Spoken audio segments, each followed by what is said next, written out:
Hi, everyone. Does anyone recognize the title of my presentation? Crouching Tiger, Hidden Dragon is a very popular phrase originating from the East. It is used to describe people, places, or situations where there are unsuspecting hidden talents. Today, I'm very excited to be telling you a story about Southeast Asia, a region where I'm from, 9,000 miles away from here. And all of this packed growth potential as well as the opportunities. More importantly, I'll share with you some practical tips on what you can do to target the Southeast Asian travel market. First off, what is the first thing that comes to your mind when I say the word Asia? Most probably China, right? Every conferences that I've attended in the past have been very focused on talking about China.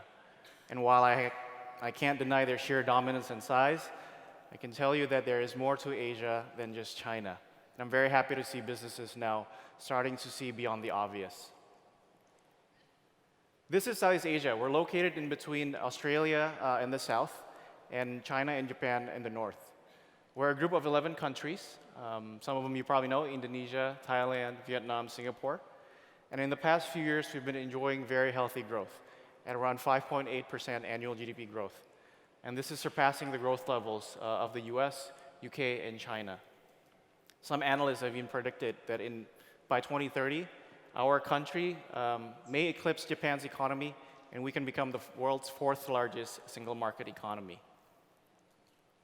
From the more softer human aspect of it, we're a unique region with diversity and rich culture.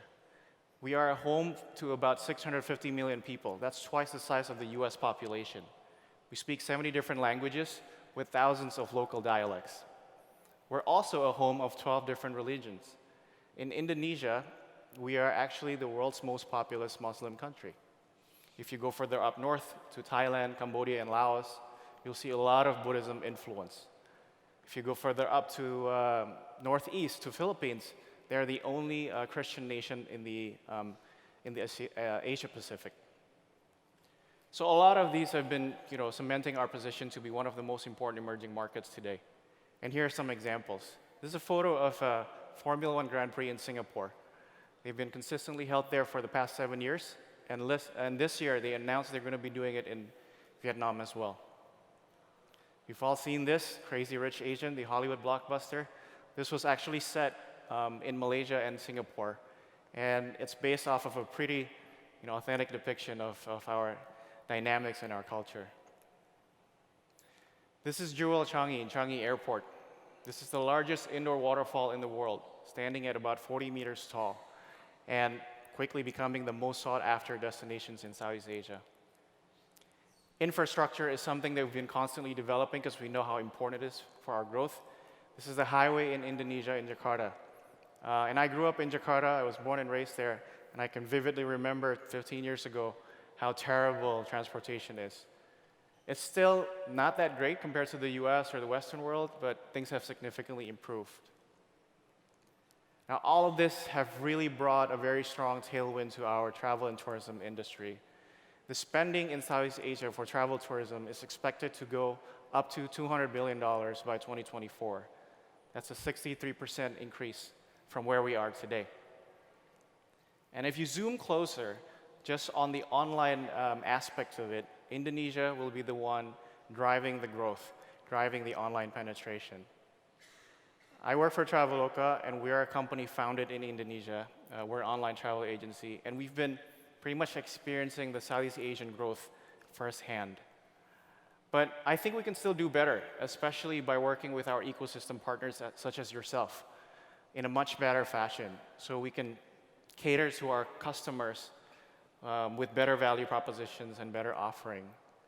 So who are our customers in Southeast Asia? Well, our population is packed with millennials. 60% of our population is below the age of 35, and they travel a lot, 4.2 trips per year compared to their peers. By 2020, it is estimated that we'll have about 1 million outbound trips to the United States from Southeast Asia alone. And it's very important to understand this millennials demography.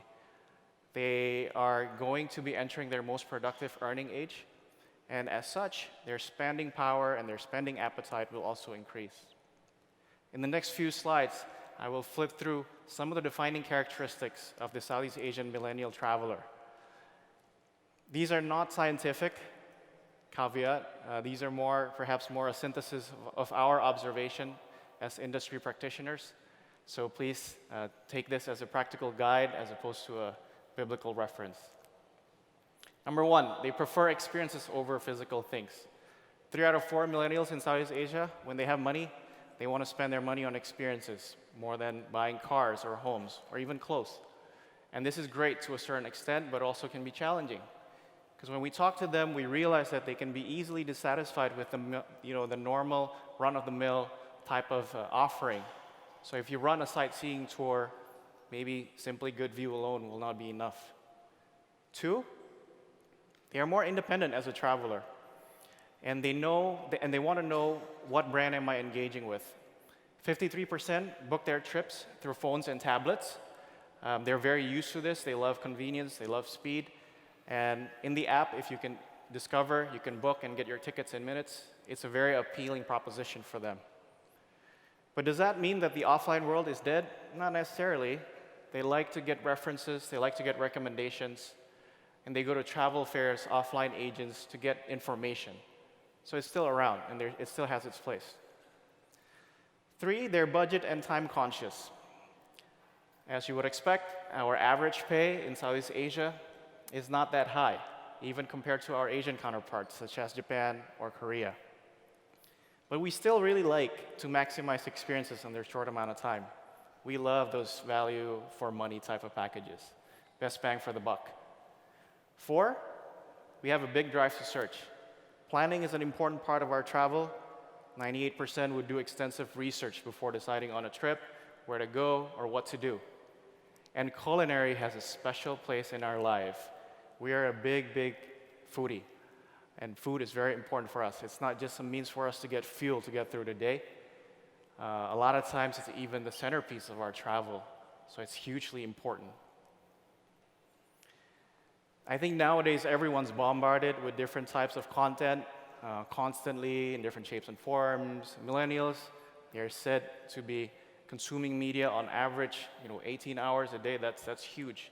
And with the increasing quality of the media that you see today, video, images, this has driven them to be indirectly much more visual as a person. And that's very important as we try to figure out how to best communicate to them. 6, social and great influencers. Thanks to Instagram, everyone has this fear of missing out. Everybody has this insatiable thirst for social recognition, so they like to post their experiences on social media. And that's great, because as soon as they post it, the circle of friends, who probably are also millennials, would look upon it and use it as for their recommendations on their next trip. So that's their traits and behaviors. Now, how do we bear that in mind and create some actionable tips for you to target the Southeast Asian travelers? 1, make sure you intercept their discovery. Be present on omni-channels, definitely offline and online. Be part of platforms that they trust. But at the same time, make sure that you also engage offline travel agents so that your brand are made aware on both channels. It adds to your legitimacy as a company. And that can be powerful. 2, prepare your products to catch their eye. Remember, they're very visual. Beautiful images is appealing to them. And I like to think about it this way. When you're writing this, you're not writing for Wikipedia. So don't describe it, but tell a story about your product. And if you guys know Marie Kondo, you have to make sure that your product, when they read it, sparks joy. 3, be local and personal. Be local yet personal. You guys know your destination is the best. Offer genuine and unique experiences. Highlight the special parts of your destination, of your product.